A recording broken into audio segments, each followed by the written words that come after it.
want to play along with me? The future's hindsight prophecy. And if there's time to let me in, then there's time for me to win. Welcome everyone to WWE News Volume 5. Yes, we're at 5 volumes already. Yikes. Well, first up, I want to get into Triple H cutting his trademark long hair. When I saw the picture, I was shocked. I was. I've known Triple H. I probably started watching wrestling in about 1996. And back then, he was Hunter Hearst Helmsley, long flowing hair. Then into DX, McMahon Helmsley era, Evolution, King of Kings, and to now, he even had that match at SummerSlam with Brock Lesnar. He had the long hair, and then all of a sudden, randomly, we just see a picture of him with short hair. And it's like, oh, I didn't even know that he was thinking about cutting his hair. But ultimately, I guess it makes sense when you think about it. After he took the CEO position and he wants to probably look more professional, business-like, I sort of assumed, like, I wonder if he would cut his hair when he got the job, and I guess he has. We haven't seen him on TV yet, and that's when I'm wondering, that's when it'll really hit me, is when I see him in a wrestling ring with the short hair. And I guess him and Edge have been talking recently, because Edge cut his hair earlier this year, if you guys remember that. Next is Lex Luger will induct Sting into the TNA Hall of Fame at Bound for Glory. Now, I originally read that Christian was going to do it, and that was going to be a part of the Ric Flair swapping negotiation that WWE had to have with TNA regarding their Hall of Fame earlier this year, but it won't be Christian. In fact, we found out last Friday on SmackDown that Christian is actually injured and had shoulder surgery. Who knew? Really? It wasn't even posted anywhere, but he's injured. That's why you haven't seen him. So, yeah, Lex Luger. You know, a lot of people give Lex Luger slack or crap for the Miss Elizabeth thing, and it's sort of hard. It's a gray area, and I don't really know how I personally feel about it. But Lex Luger as a wrestler, I'd say he was okay. He wasn't great. He was just really over. He was popular, the fans loved him, and he was in WCW during a great time, the NWO time, so he, for a while, was the WCW guy that was fighting the NWO. He was a big face of the company. So he's had a great career. It will be cool to see him after all these years. I wonder how he looks like, and to see Sting get inducted. Even though I don't think TNA deserves or needs a Hall of Fame yet, it's too soon, Sting is the guy to do it. I will give him that. Next up, Eve Torres gets engaged. Now, you see me plenty of times in my Raw or SmackDown videos where I trash Eve. I say I hate Eve. And in many ways I do, but I will admit I probably hate her character more. Because before she turned heel and the whole Zack Ryder thing, the Hosky, I don't know. I think I thought she was okay, but I didn't really care that she came out with R-Truth and did the dancing and the booty popping, and I'm like, whatever. Now that she's a heel, I really hate her. Like, she's too good at being annoying and a bitch, so I don't like her. But personally, I do have to say congratulations. Good for her, and for her lucky guy. They're engaged. Hopefully that goes well. Then, Sunny, if you guys remember Sunny, former WWF diva, one of the original divas. I think she started in like 95 in WWF. Well, recently she's been arrested 3 times in 3 days. Wow. Over the years, Sunny has had plenty of problems with drugs and whatnot, and WWE has even paid for her rehab and trying to get her the help she needs, but she constantly keeps fucking up. It sucks. Sunny, you know, back in the day, I was in love with Sunny. I thought she was the hottest girl ever, and she was. And then Trish Stratus came along. Even before that, Sable came along. But you know what? Sunny was the original. I will say Sunny's the original diva. Even when she showed up, it wasn't Raw 1000, but there was another Raw sort of anniversary type show, and she was there. She looked hot then. I don't really know how she looks now, but I don't know. I hope she gets the help she needs. WWE said they're still willing to help her, but what are you going to do? You can't really help someone who doesn't want to be helped, right? I also read that WWE is removing all of the Attitude Era content after Linda McMahon's campaign has started getting attacked and smeared, obviously, by other candidates who are using it to attack her. They're showing old footage from like 98, 99. So I guess when I say removing old content, that probably includes the WWE.com website, but I've mostly seen the effects on YouTube. Just a few weeks ago, I went on YouTube to look up a bunch of like random videos just because. And yesterday, when I went to go look up the same exact videos, just because I like wanted to recheck something, and they were gone. Like, the links were there, but there was no picture, and then when you click on it, it says, this video has been removed by WWE.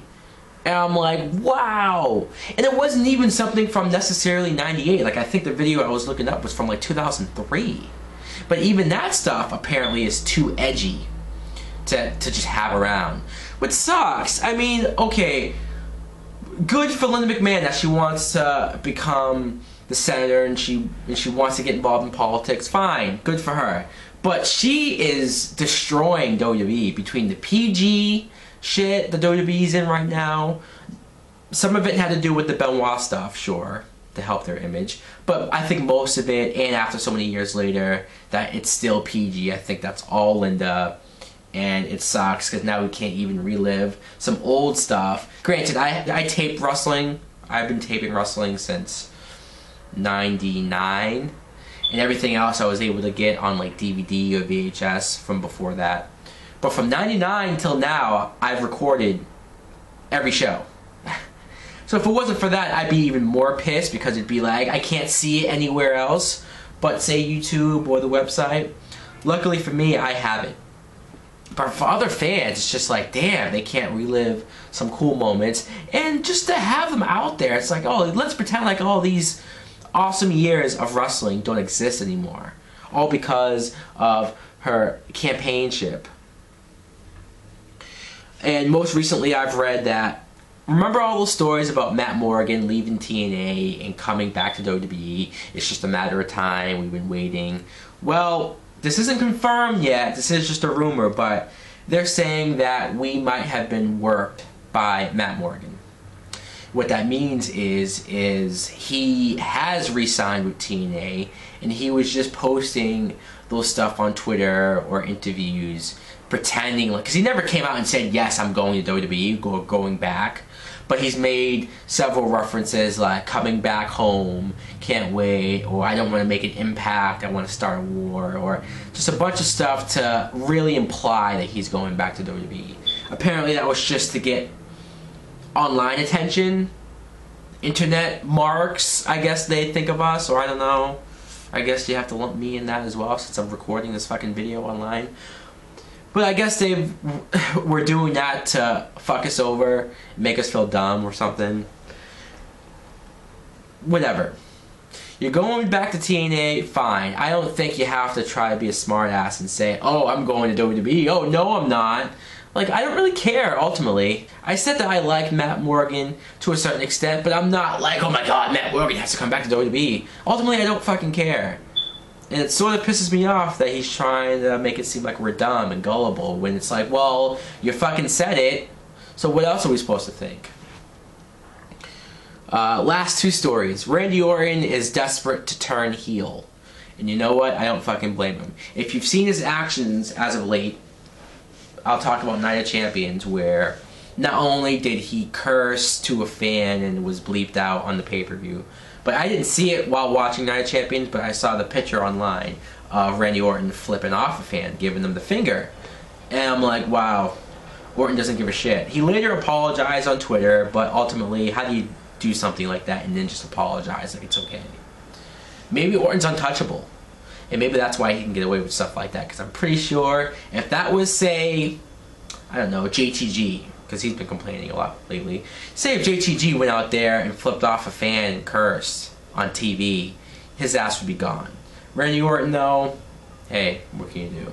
And I talked to some people who went to the Night of Champions show, because it was in Boston, and they said after they went to Kowloon's to meet the wrestler, when they went to meet Randy Orton, Orton kind of blew them off and was acting like a dick. Now, this is what they said. I'm not saying Orton's a dick, But I have heard similar stories to Orton like that before. He doesn't really like interacting with fans or whatnot. Maybe, if that is true, maybe he's just doing this though because he wants people to dislike him. Maybe he wants to start getting booed. Maybe, you know, like he's so desperate to be heel, he just wants people to turn on him, the audience. I don't blame him for wanting to be heel. I do think he's a better heel. As a face, it's like, when he first turned face, it made sense for then, but I want to say 2 years later, and it's like, he seems very limited. Whenever I see him being interviewed or talking, he seems limited. He seems like he has chains on him, and he just wants to say stuff that he really can't say. But when he was a heel, he was a great heel. He was the most cocky, most arrogant wrestler that they had, and he played up the character well. He played that sinister Viper character great, and he probably should be a heel. I'll give him that. Will it happen? Probably not, because if you think about it, if Randy Orton turns heel, then all you got on SmackDown as far as faces go is Sheamus. At least a top face anyways. You'd have to probably turn Daniel Bryan face, and don't do that. No. No. No. Alright, last story is John Cena is injured. He had to have shoulder surgery just yesterday, I think. And they say he's out 2 to 3 weeks. Now, some people are happy about that because that not only gets Cena off the show, but maybe he won't even make Hell in a Cell, which he's supposed to get his rematch against CM Punk for the WWE title. I personally, as much as you heard me say I'm sick of Cena being in the main events or always in the focal point of every WWE big spot going on, I would never wish an injury on him.